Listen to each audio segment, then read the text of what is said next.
Mr. Gulati, thank you for spending time with Motorindia Trans Report. It is our pleasure Thank to you. have you Thank here you, on the Rajesh. show. Mr. Gulati, we have had seen the reports of the dealerships across India, how they are performing, and especially heartening to see that the June retail numbers are good, they are positive. How would you characterize the overall sentiments of the consumers across two-wheelers, passenger cars, tractors, commercial vehicles in the industry now, in India particularly? What is the sentiments like, and what is your reading of the whole thing? So thanks, Rajesh ji and Motor India for having me on the show. Uh, Obviously, it's a mixed bag reaction. I have to talk category wise, then maybe it would be better. So starting from the best of the lot, which is the car segment, passenger vehicle segment, customers are positive. I feel COVID has put a lot of money in their pocket because they were saved due to traveling and holidays and whatever expenses. Everybody wants to buy a car, and the sentiments have also grown because lately, for the past 2 years, if you see the kind of models being launched, is awesome. So maybe 3 years, 4 years down the line, you could have said there are 10% of the cars which are in India, which is comparable to Western countries. But I feel today we have some 80% of the cars which are comparable or even better than Western countries. So you can get a feature of what a crore plus car could get in a 20 lakh car in India now today. And that too of an Indian manufacturer. So these all have pushed the sentiments on the car customers on a positive side.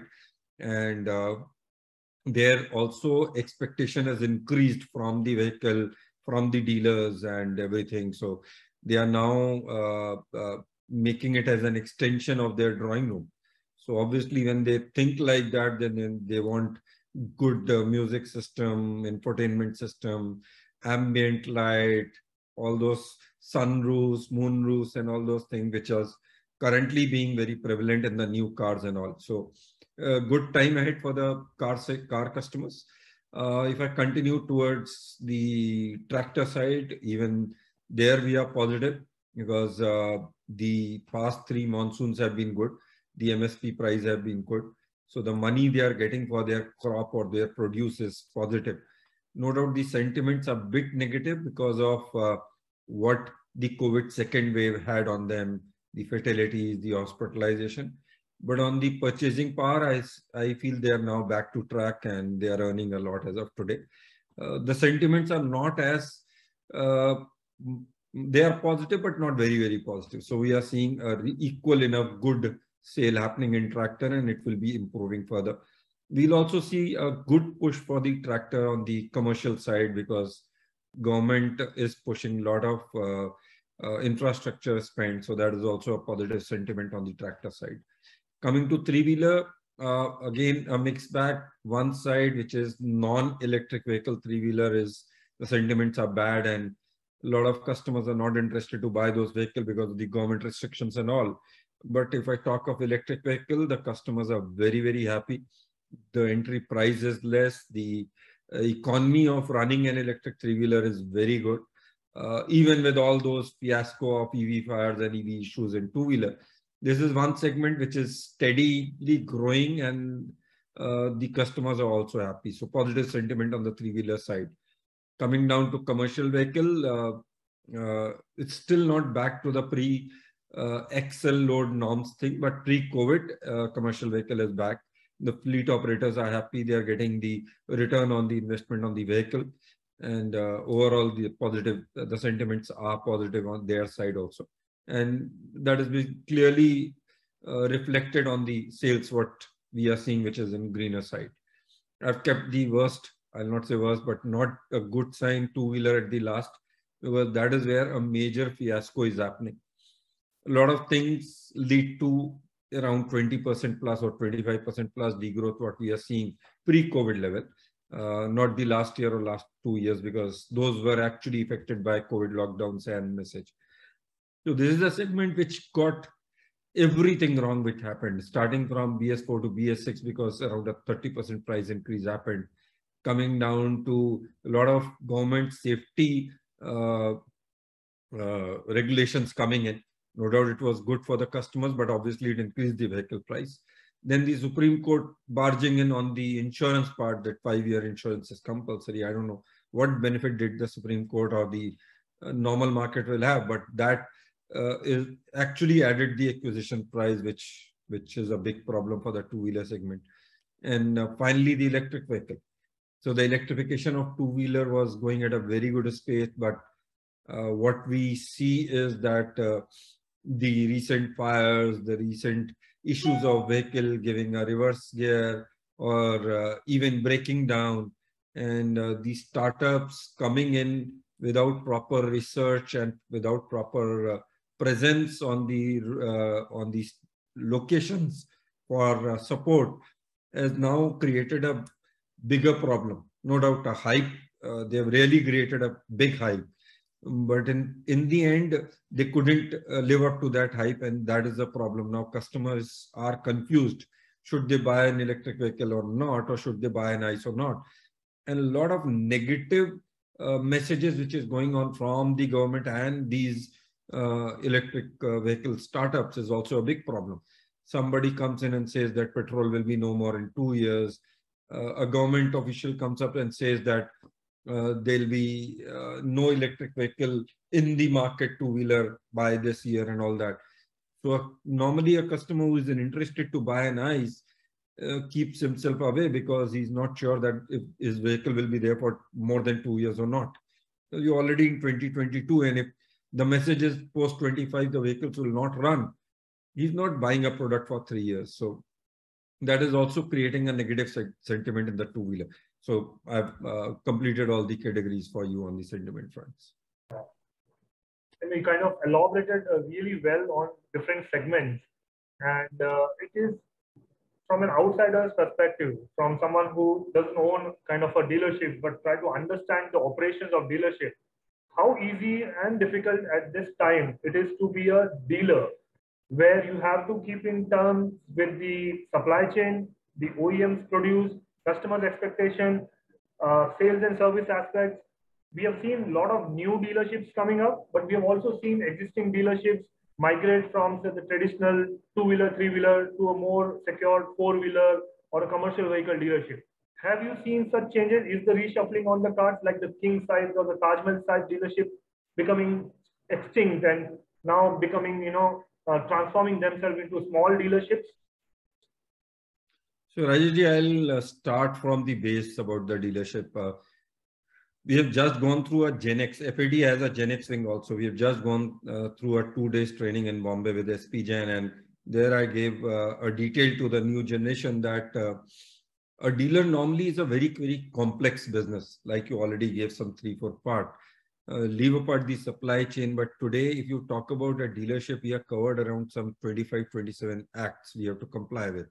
And we have a spare parts which are trading business, which we have a showroom which sells vehicle and provides additional revenue, means we service also there. And the third part is a workshop where we are treated as an act factory because we repair products and make some product. When we talk of body shop, it becomes creating a new thing. So it's a very complex creature. But overall, what even a small dealership will actually is putting food in at least 700-800 mouths. So means they are responsible for some 700-800 people. So if we employ 100-150 people, that's the minimum a dealership has. And there would be 3, 4, 5 dependent on them. So even a small dealership is covering for that many people in India. And as you are aware, we are the biggest taxpayer in the country. You talk of GST, you talk of income tax, you talk of everything. So, and the road tax also, so which is 10 to 15%. So talking of GST, which goes up to 49%, so 25% plus cess, and now 10 to 15% these road taxes and all. And so we are one of the biggest. So it's a big business. It's a very it's not a business for I feel the easy-hearted people. It's a complex and a very a business where you are on toes with everything today. Obviously, the supply chain issues which we are grappling with is major. And it's not only the vehicle supply chain issue whether we are going through with waiting periods and all. It has also affected our service because the spare part supply issue has also become very big today. So a vehicle which came to the service and we used to deliver on the same day, today even goes up to the level when it's waiting for 15 days of want of parts. So obviously the parts which are short supplied, due to which they are not able to make new vehicle, they will not supply it to our workshops to repair a vehicle.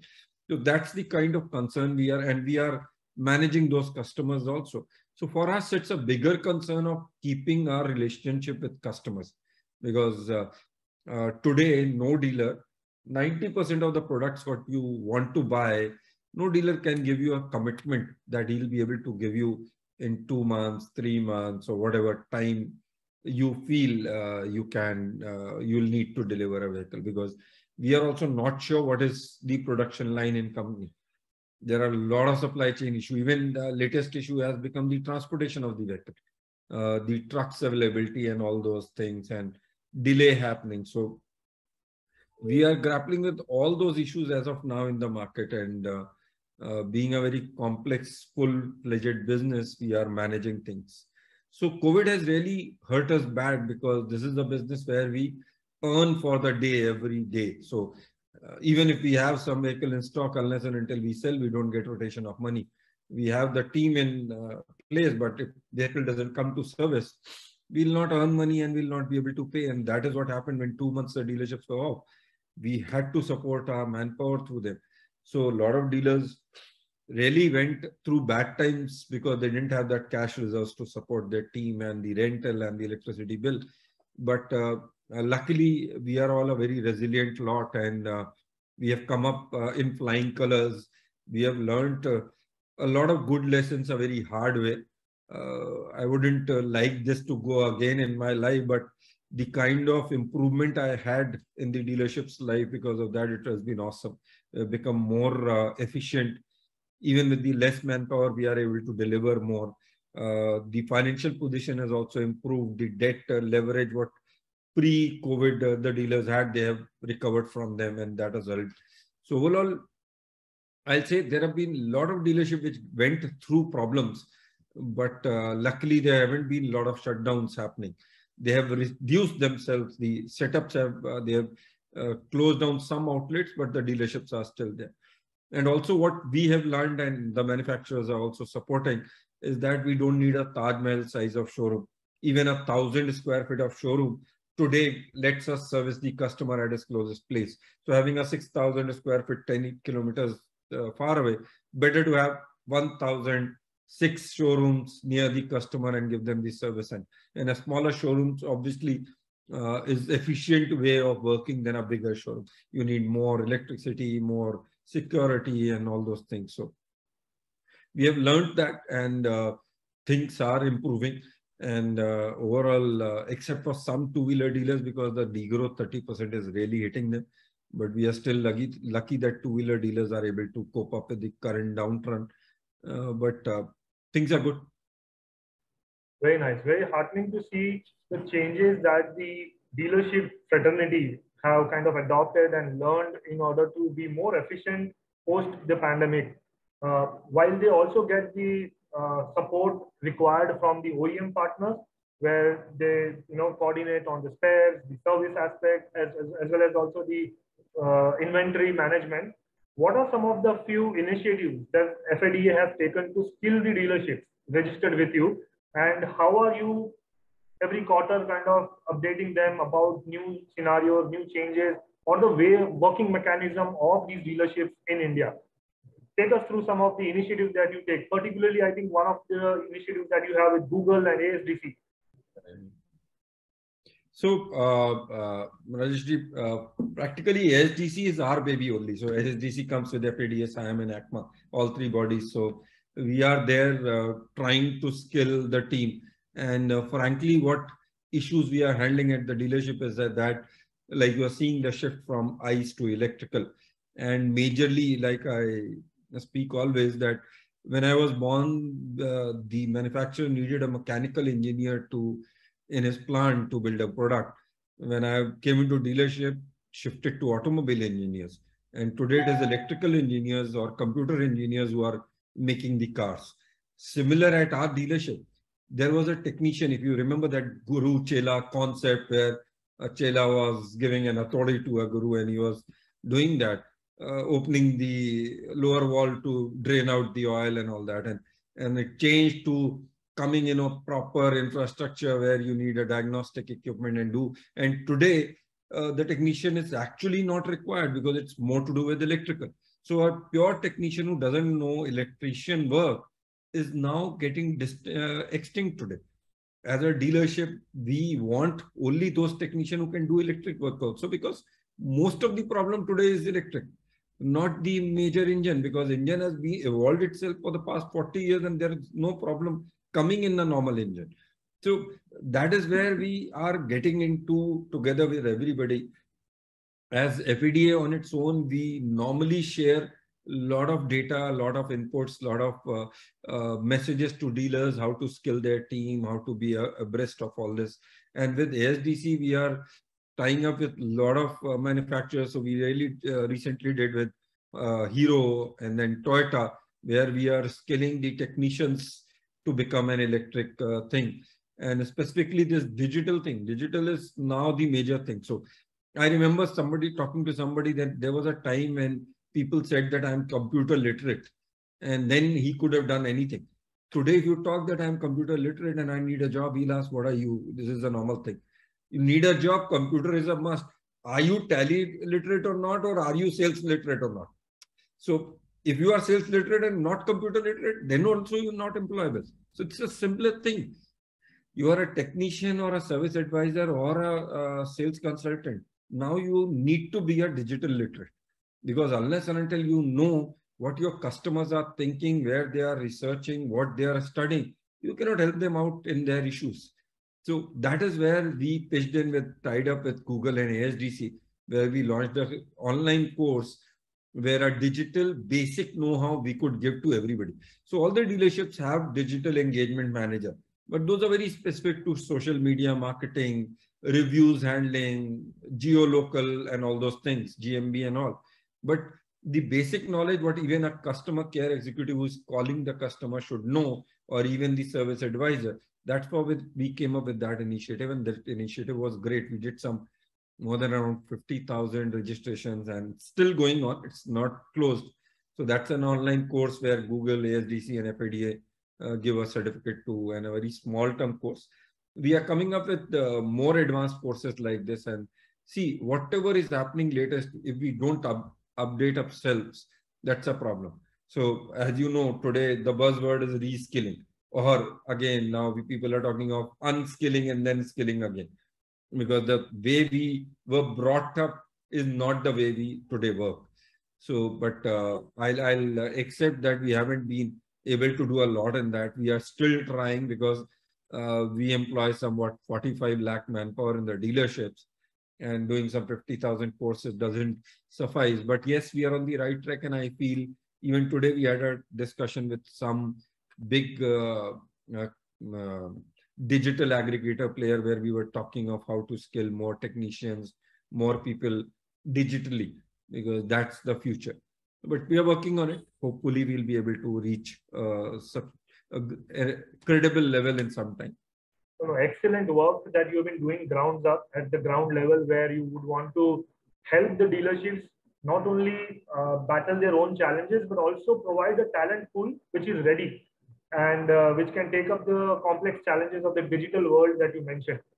Onto the digital part, when you say the digital evolution is happening, most of these dealerships also already have their email customer base, their customer base on WhatsApp, where they send them the new brochures or the vehicle details, especially in the two-wheelers and four-wheeler segment is happening more. But we have also seen this happening to the CV dealerships. Although, the commercial vehicle owner will speak more about the total cost of ownership of the vehicle, the turnaround time of the vehicle, and more things about that can give the profit to the owner compared to what a passenger or a two-wheeler customer would want, as it is for his own consumption. He can have a look at the vehicle from the digital 3D inspection from the website. How is the CV commercial dealerships adopting to the digital change? Do you have any insights or examples where some digital technology have been applied in the Indian commercial vehicle dealership space? See, whatever digital is applied, it's actually all across. The difference is the customer profile. And CV is the most toughest dealership to handle because there are two things. One, the economies of scale is important. The economy of running that product and earning. So whereas you talk about a three-wheeler, it's the same. If they buy a vehicle, they should get the freight so that they can earn and then repay the EMIs and all that. And this is one grade where the maximum finance is also there. So if you are buying a truck of maybe 40 lakh, you can get finance till 39.9 lakhs also, which means the burden of EMI is also huge. And if I talk on the other side, you also have the customers who are passenger vehicle type of customer, because all those are big players. They buy Mercedes and Mahindras and 700s type of product. So for the commercial vehicle dealer, it becomes very difficult because their customers are very tech savvy, very advanced. But on the same time, they are working a lot on the economies of earning. So explaining such kind of customer. So for a car customer, it's easy. You don't talk about the per kilometer cost or per kilometer their cost. But these are the most important thing for a commercial vehicle customer. And he is that tech savvy because he also buys a car. So that's a mix where commercial vehicle dealers are always grappling with the issue. But lucky enough, they are good dealers and the manufacturers support them a lot. There is a lot of process of loyalty support, loyalty programs, exchange programs, and where we have a tie-up with these fleet owners where we go to their setups where they go downs or setups where they keep their vehicle for service at doorstep also. So there are a lot of such programs which were there also before. It has become more important today. And most of the fleet owners of the commercial vehicle are normally dealt at their place and not at the showrooms because of the size and the importance of the deal. But a lot have happened in the digital space also. So there have been digital booking of service of the trucks. Even the roadside assistant needed is being covered by digital by these CV dealers, because there has been now a process we normally put in a chip which gives their location, and wherever they are stuck, they can call the dealers there or the support is there. So a lot of things has happened digital, except for whatever normal things are like which is there in all other dealership where they promote their vehicles, promote their dealership. But internally, the process of dealership working has become very, very tech enabled. Even the servicing, the vehicle job card going online to them, getting their approval, even the history always available on the app, what they have on the mobile. Things are changing there also. And as these smaller players are becoming big, their demand or their expectation from the vehicle and from the dealers are also growing, where we are also adapting to them and providing them whatever support they want. And normally, the kind of support when we give the customers by service at home or loyalty program easily gives us that benefit of boosting the sale. And the issue normally is whenever we talk of commercial vehicle, the person who buys the first brand commercial vehicle, if he's satisfied, he normally doesn't change the loyalty. He wants to continue with that because that gives him an added advantage of the face-to-face reputation against the dealer and a pressure on him or a leverage on the dealer because he's a regular customer. So, and that way we are doing good there.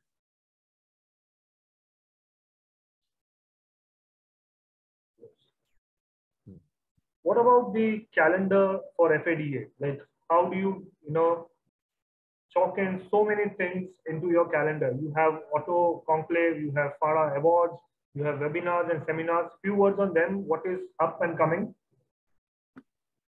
So, see, FADA is a 58-year-old body. No doubt we have become aggressive and credible in the past 2 years only. We have a very good team at our secretariat led by Mr. Saharsh Damani, who is our CEO, and Miss Indra Menon, who works there. And we have a very good support system from our dealer friends. So as FADA processes, we have a president, which is me. There's a secretary, vice president, and treasurer. We normally represent one zone each. So the presence is always, or the we get support from all these zones. We have a system where there are state chairmen of every state who take care about their states, because normally like road tax is a state subject, so we need a presence there also with their support. And so there is a governing council team of around 55 which supports us. So this is a support thing, and we are able to do a lot in a short time. So there is a system where we do some state events, which we call Vyapar, the regional event, where we talk about the issues what dealers have, and even make them understand what are the businesses they can diverse out of automobile also. Because as you know, you shouldn't keep all your eggs in one basket. So that is where we train them or make them meet people who have done greater things outside of auto industry. Then we have some annual events like two-wheeler conclave we do in Delhi. Then we have a finance and insurance summit followed by the dealer awards, what we do. That is a Bombay event which just happened last month. There is an auto retail conclave which we normally coincide with AGM of SIAM and ACMA, which is happening this time on 13th of September.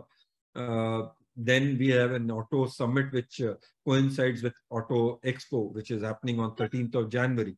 So see, practically what happens is these are kind of training which we do regularly.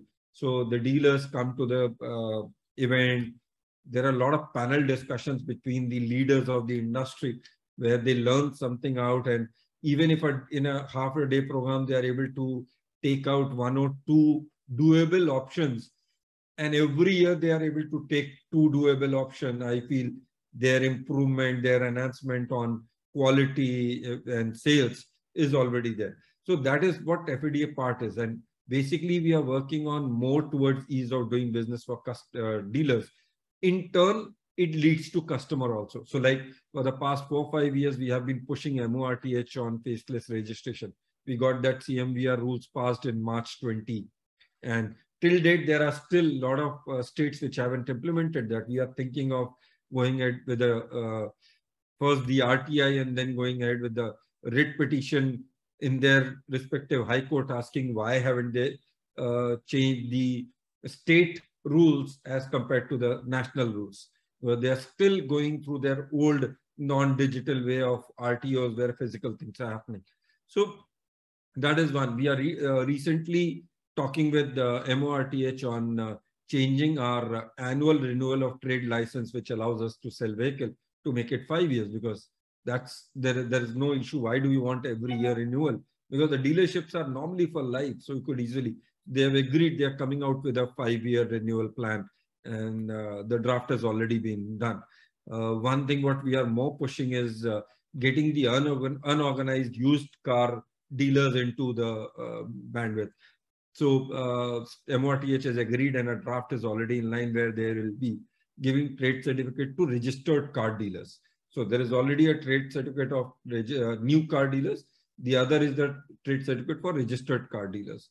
So today what the problem is, if you see that Supreme Court has given an order also where a customer who has given the vehicle, unless and until his name is changed, is legally liable for all the problem.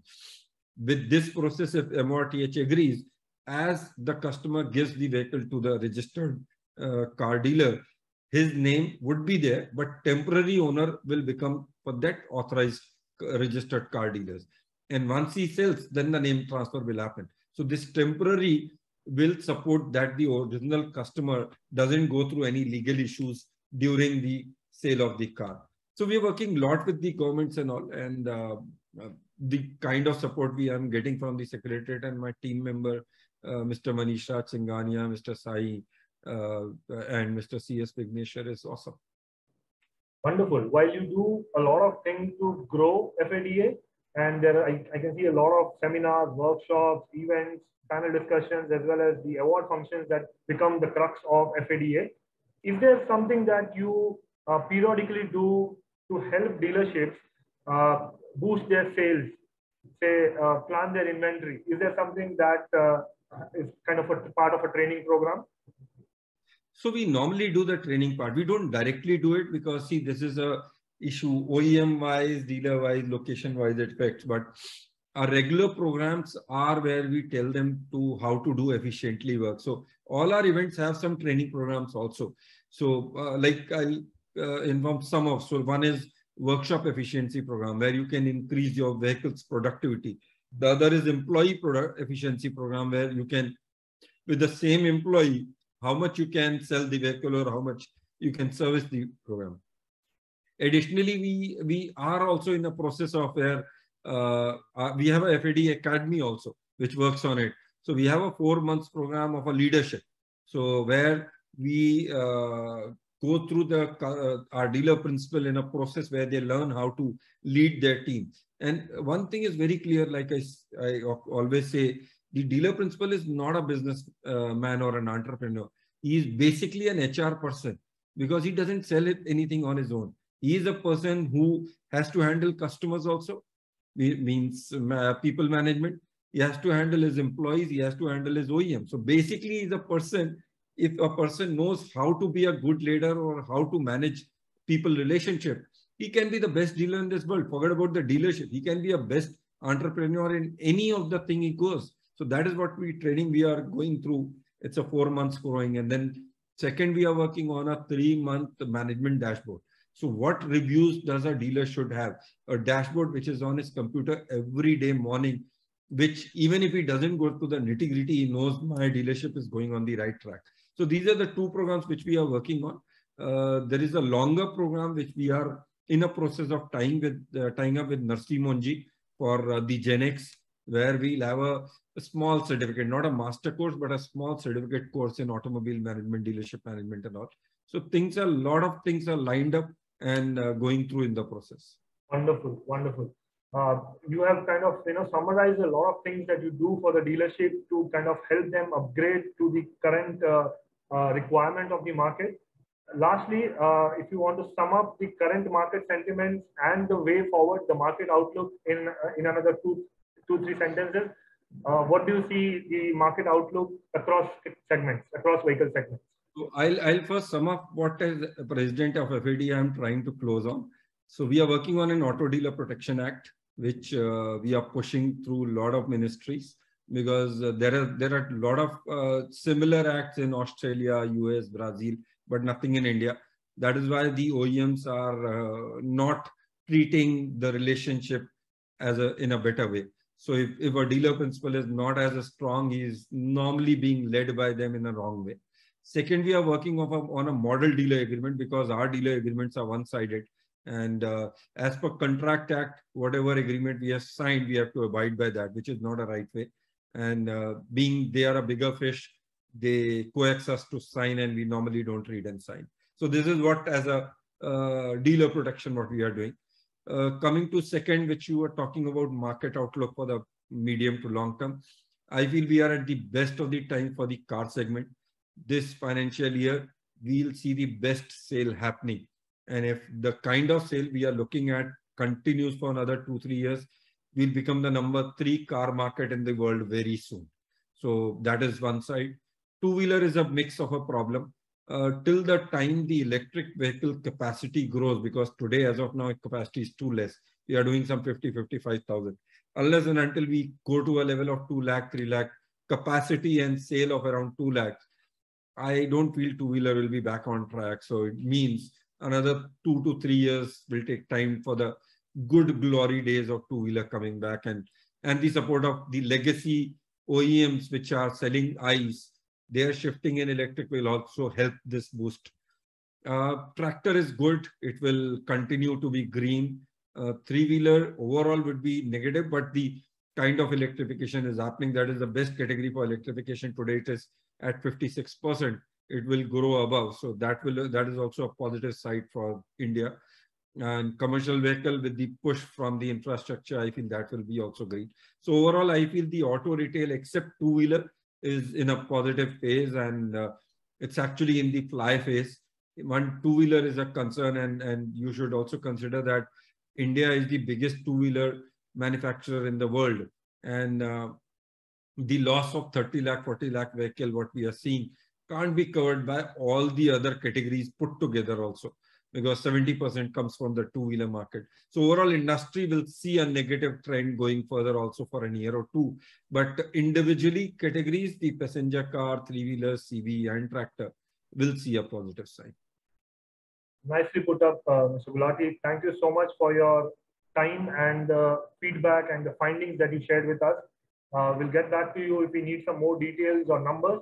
And once again, thank you on behalf of Motor India Transport for spending time with us. Thank you so much. Thank you. Thank you, Rajesh ji. Thank you, Motor India, for having me over. Thanks.